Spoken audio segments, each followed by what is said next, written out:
boys and girls, Mrs. Bauman here, and I am going to read Rudolph the Red-Nosed Reindeer by Chelsea Resnick, but I have a friend who's going to help me today. I'm ready for you to read me my story. Way up at the North Pole, there was a magical place called Christmas Town. That's where Santa lives with Mrs. Claus and his elves and reindeer. It was also where Rudolph, the most famous reindeer of all, lived. Like all reindeer at the North Pole, Rudolph's greatest dream was to pull Santa's sleigh. But he wasn't like any of the other reindeer in Christmas Town because Rudolph had a bright, shiny red nose. You don't mind my red nose, do you? When he was little, Rudolph wore a pretend nose, so he would look like all of the other reindeer. He impressed everyone at the reindeer games, too.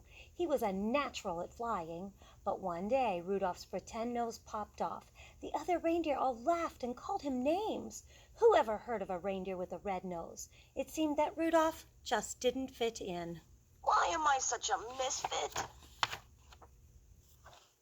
Since everyone learned the truth, Rudolph would never be allowed to pull Santa's sleigh, so he decided to set off on his own. Luckily, Rudolph soon met a couple of friends who were different, just like he was. Hermie the elf didn't like making toys. He wanted to be a dentist. Yukon Cornelius wasn't afraid of anything. He crossed mountains and wind and snow, searching for silver and gold. Rudolph was thankful he found friends like these. Let's be independent together. At the North Pole wilderness, Rudolph and his friends met many dangers. Most scary of all was a snow monster, the great Bumble of the North. Unfortunately, Rudolph's shiny nose was easy for the Bumble to spot. One day, as the friends tried to avoid becoming Bumble snacks, they hopped onto the iceberg. Soon they were drifting. When they landed, they were on the island of Misfit Toys, a mysterious place where the world's most unusual and unwanted toys came to live. Rudolph and his friends felt at home. Rudolph realized that he didn't mind being different. Misfits have a place too.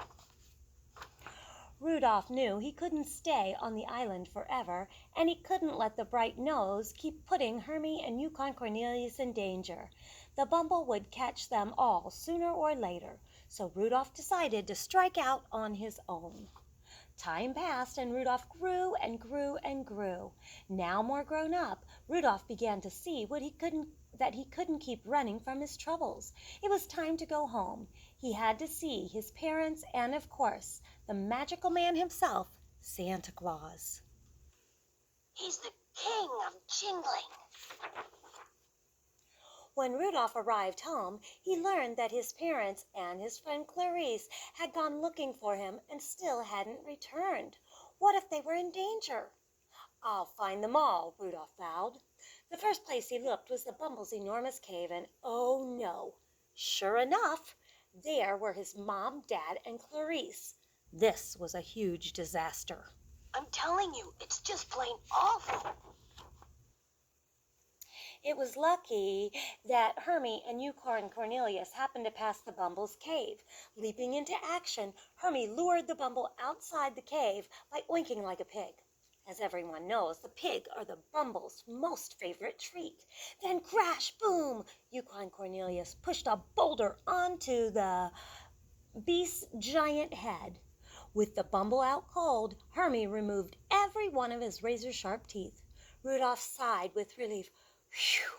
He was thankful he found friends like these. We're friends forever and ever and ever, and that's that. With his loved ones safe, Rudolph returned to Santa's workshop. Everyone was glad to see him, but there wasn't time to make things right yet. A grand snowstorm, the worst Santa had ever seen, was barreling toward the North Pole. If the weather didn't let up soon, Santa's reindeer wouldn't be able to see. If they couldn't see, they couldn't fly. And if they couldn't fly, then Santa couldn't deliver any toys. Christmas would have to be canceled. This was a huge disaster. Oh no! How terrible!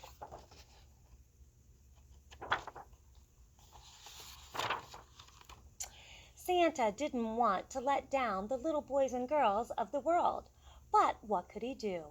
As he stepped into the hall to announce that Christmas would be canceled, Rudolph's bright nose lit up. Suddenly, Santa had an idea. "Rudolph, with your nose so bright, won't you guide my sleigh tonight?" Rudolph was utterly dumbfounded.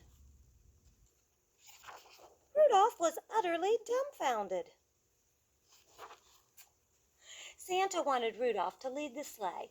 "It would be an honor, sir," said Rudolph. He suited up with the other reindeer.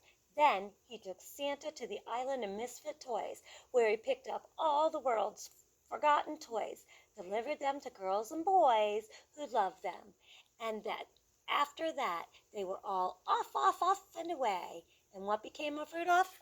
He went down in history. Well, golly, it was nothing. Thanks for listening.